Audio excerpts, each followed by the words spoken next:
Assalamu alaikum and good morning to all dear friends. Rather, good afternoon to all dear friends. Thanks for feedback and what I can say in response is that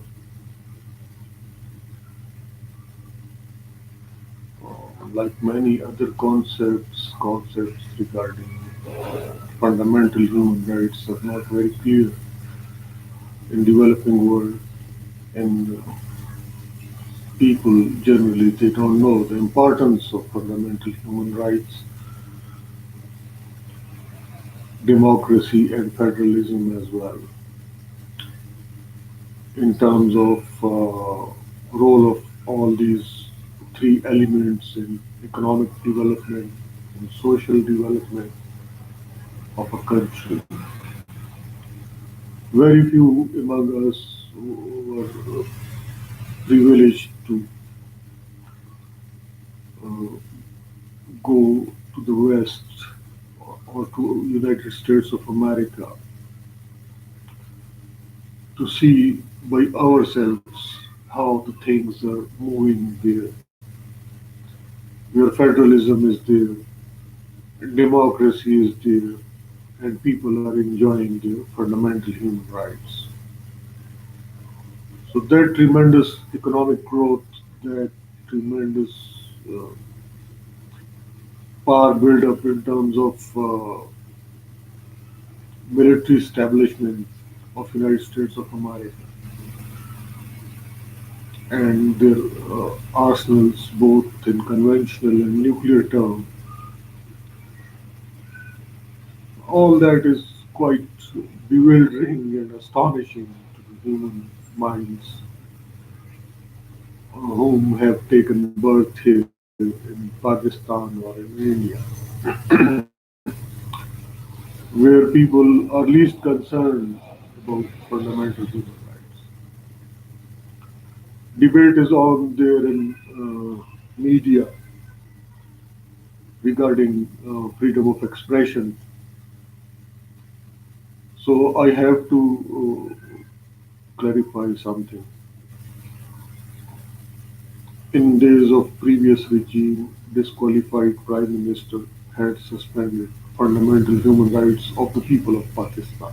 You see. And then there was a newly created political party, PTI, led by Prime Minister Imran Khan, who is now elected Prime Minister of Pakistan. They had resisted that cruel regime of disqualified Prime Minister whom had suspended fundamental human rights of the people. He was too oppressive against opposition as well. So opposition comprised of PTI and some other political parties as well. Only two political parties they came out to wage struggle against oppressive rule of a disqualified prime minister, who was finally disqualified by Supreme Court of Pakistan for the slot of premiership here in Pakistan. Obviously, right of life is a most important right of human beings now prevailing all around the globe, especially in developed democracies of West and in the United States of America. Because humans, once they are alive, they can enjoy other rights as well. So that disqualified prime minister, he had suspended fundamental human rights, and he was bent upon, obviously, why do people suspend fundamental human rights? Generally, people in society are peaceful here in the subcontinent, both in India and Pakistan. People are so civilized, and from the last 5,000 years are cultured, civilized people living here in this subcontinent. So, uh, problem was bomb explosions and all that, and that was the activity of some terrorist groups. So instead of going after terrorists, he had suspended uh, rights of the people. Obviously, he wanted to extend his oppressive rule and wanted to establish his rule uh, as caliph and wanted to have rule of his dynasty forever over Pakistan. So he was resisted by PTIs led by Prime Minister Imran Khan. And in that struggle, sit-ins were staged and processions were there. So cases against the Prime Minister of Pakistan and his party members were made by disqualified Prime Minister and his regime, which are having no legal or moral base. Once you suspend fundamental rights of your citizens, then citizens have a right to take up arms against you. Citizens have a right to wage armed struggle because you are out to kill them, and they have every right to save their lives. So, whatever was done by Prime Minister Imran Khan as opposition leader of PTI during past regime, that was having a moral and legal base because disqualified Prime Minister was guilty of suspending fundamental human rights of the people. So all those cases against PTI leadership are having no moral or legal grounds. Anyone who will suspend fundamental human rights will face resistance from the people, and that resistance is justified by Declaration of Universal Human Rights, by UN Charter, and by Constitution as well. So that another issue of media censorship, that all those politicians who are under trial, they shall not be interviewed and all that. Once even convicts can be interviewed and can be contacted by media personnels. No such restriction can be justified on any grounds. Freedom of expression is freedom of expression, and that is for everybody. Those whom are convicted are in jails and facing some difficult situation inside jails. They are also human. They have also some rights, and they can contact media people and channels, can interview them and can raise their concerns on through their TV channels and through print media as well. Problem here in Pakistan is this beautiful tradition of Pakistan is generalized structure. Through civil services exam, we induct doctors in foreign office. MSc chemistry is once I was being informed that MSc chemistry is sitting at American desk in foreign office and all that. Those are brilliant people, our civil servants who have qualified that civil service exam.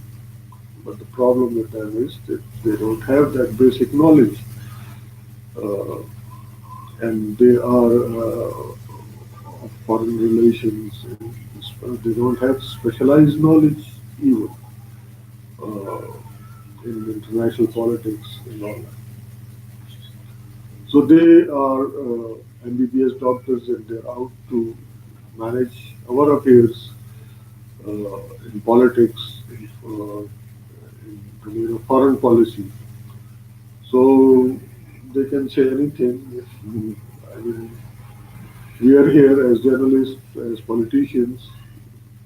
We are, many among us are bit learned and having specialized knowledge, so we can guide them and we can teach in our writings and in our lectures that our constitution does not prohibit anyone from expressing him or herself, and we cannot discriminate.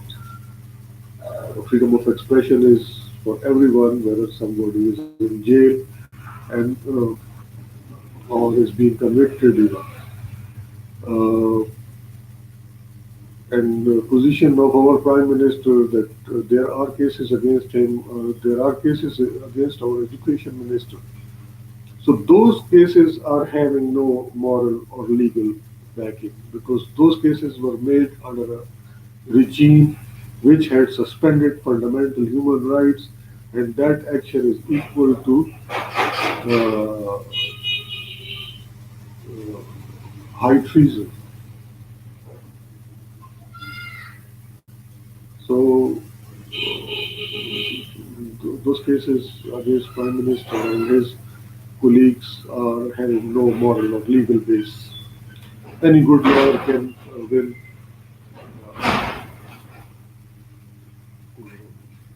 freedom for them in court of law while pleading for them, while defending them, in, while defending them and while trying to seek their acquittal from the cases made against them during uh, the past regime of disqualified prime minister who had suspended fundamental human rights of the people. So thanks for raising these concerns, my dear friends. And I'm here to respond, and that how we will enter into age of specialization like Americans, because we are also a federation, and we have to leave that primitive setup of generalized structure in which everybody is supposed to do everything without having any specialized knowledge. And that's why we are lagging behind. Our bureaucracy is lagging behind. Our politicians are even lagging behind. Say, for example, how we are lagging behind once we don't have any specialized knowledge, and our people are there in finance ministry without having any specialized knowledge. They cannot come up with a plan for before IMF for getting loans, so they depend upon IMF for making plan for them. And IMF people, they have at least idea about nature of economic activity which is going on here in Pakistan. So same was happened to another African country which was totally economically destroyed because of inability of their bureaucracy and leadership to come up with a plan before to put it before IMF authorities for loan, and IMF had made a plan for them, and out of ignorance they had created a situation that that African country became a import-based economy, and their own economic base was totally destroyed, and they were compelled to sell bananas. Nothing was left there, no in terms of economy, and that's why that republic was termed as Banana Republic. So Pakistan is having industry, Pakistan is having agriculture, large agriculture base. So how can we import even pulses and vegetables from countries around us on suggestions from IMF, as somebody is spreading this information that IMF plan is that Pakistan shall import everything. I haven't seen that plan by myself, but The practice is the common practice is even in United States of America when you go for a bank loan, you take your plan along with yourself and you just convince the manager that I'm going to develop agriculture sector or industrial sector or my initiatives are in the industrial sector or agriculture sector and feasibility is there and my plan is great. So I need loan. And mostly banks, once they are convinced, they give them loan. So IMF is also a bank type of institution. I mean, banks they never give plans to any customer, economic plans, especially of their initiatives. That we will be able to do once we will be having MBA finance in our finance ministry, and we will be having people with specialized knowledge in our finance ministry, so they will be able to make good deals with international monetary institutions for sake of development of our economy. So we have to enter an age of specialization. Funny things do happen here when I came out from university after doing specialization in American studies and international politics. I was compelled to teach Pakistan studies here. My first assignment was teaching of Pakistan studies. That subject is altogether different from American studies. And then second assignment was law college. That was somewhat near to, was somehow relevant to my subject because I had to teach U.S. Constitution there and British Constitution and Pakistan Constitution as well. So some little relevance was there. So because of generalized structure, everybody is in trouble here. And I think heroic struggle of Prime Minister Imran Khan as a opposition leader in challenging oppressive regime of disqualified prime minister who was out to suspend fundamental human rights, and he had suspended fundamental human rights of the people, which means he wanted to kill everyone residing there in Pakistan. And in regime of Madam Indira Gandhi, she wanted to kill more than 1 billion people by suspending fundamental human rights of the people during her regime. And for 6 long years in India, she had ruled through emergency rule. People were without fundamental human rights. And finally, people had snatched right of life from her because she was at war against them. She was using her intelligence and law enforcing powers in a very negative way, and she had invaded Darbar Sahib, that holy place of Sikh minority of India, and her Sikh guards they had shot her dead. Finally. So it's a two-way traffic type of activity. Once you suspend the rights of the people, then the people they also take away the same rights from you, and that is happening here in subcontinent, both in India and Pakistan since long. In Kashmir, India is doing something really cruel, and we cannot understand. Today is 129th day of curfew in Indian held Kashmir, which is a disputed area, and where plebiscite is going to be held in accordance with UN resolutions. And around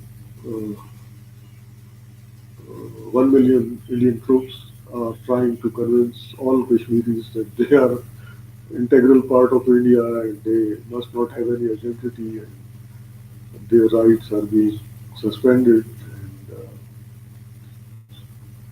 uh, they're doing the same with the people of Manipur and Mizoram and Nagaland. These are Indian states. And out of ignorance or out of poor influences like fascism and Nazism in their minds, Indian leadership is bent upon doing all this in nuclear age. Uh, Pakistan and India both are nuclear countries, are having a dispute over Kashmir, have fought two major wars over Kashmir, uh, and so many limited wars over Kashmir were fought by India and Pakistan. There's a long history of hostile relations between these two beautiful federations as neighbors of each other. And now they are nuclear powers. So international community has to play a very important role in diffusing the situation. And I think if they act in a speedy way, uh, that will be better because we cannot uh, imagine even 129 days of curfew that you are not allowed to go out from your home, old people, children, women, young people, mostly young, are shifted. Kashmiri young people are shifted to torture cells there by Indian army. So situation is really bad there, and we cannot have any idea regarding humanitarian crisis because diplomats are not allowed to enter there, and media, international media, is not allowed to enter there to see the situation by themselves. So we don't know whether ethnic cleansing is going on before plebiscite of any sort in Indian occupied Kashmir. India wants to reduce the number of Muslims there. So our Prime Minister is apprehensive of all this, and he has expressed these apprehensions that India is doing probably ethnic cleansing in Kashmir and racist regime, racist ideology of regime now in power there in India is a big threat to international peace and security. So these are the realities of developing world, and we are now used to of living with it. I hope soon there will be spread of great awareness, and people will learn how to extend and achieve fundamental rights, and they will know about all that guaranteed. These rights are guaranteed by Constitution of India and Pakistan as well, and our people have every right to enjoy these rights, and our leadership must be uh, capable enough to implement those clauses. Uh, and in the absence of these rights, there will always be unrest and there will always be economic problems. And because there is war, I mean, between people and the rulers, rulers are unwilling to give their constitutional rights. Uh, Rulers, if are unwilling to give constitutional rights to the people, obviously people are frustrated, people are agitated, and people might resort to uprisings. So, in such situations, there can be no economic stability, no political stability. a country where this struggle is going on. Rulers in the rule, that constitution that provides for fundamental human rights, and rulers are bent upon depriving their people from that. So that is on war which is going on between people of India and their government. We have PTI regime, they are pro fundamental human rights and they are doing everything which is possible to protect the people of Pakistan and to extend their fundamental human rights to them. But India situation is other way around. Indian leadership is out with agenda of Hinduita. They want to make India a purely Hindu country and are crushing minorities in different ways. And there are always complaints coming from India, sources to all the journalists, politicians, Sikh community. They complain to Pakistani journalists and politicians. They are in a very difficult situation. Muslims in India are in a difficult situation. Christians were forcefully converted and were tortured recently in India. So things are really very ignorant shape here in this continent. But will definitely improve. We are all struggling.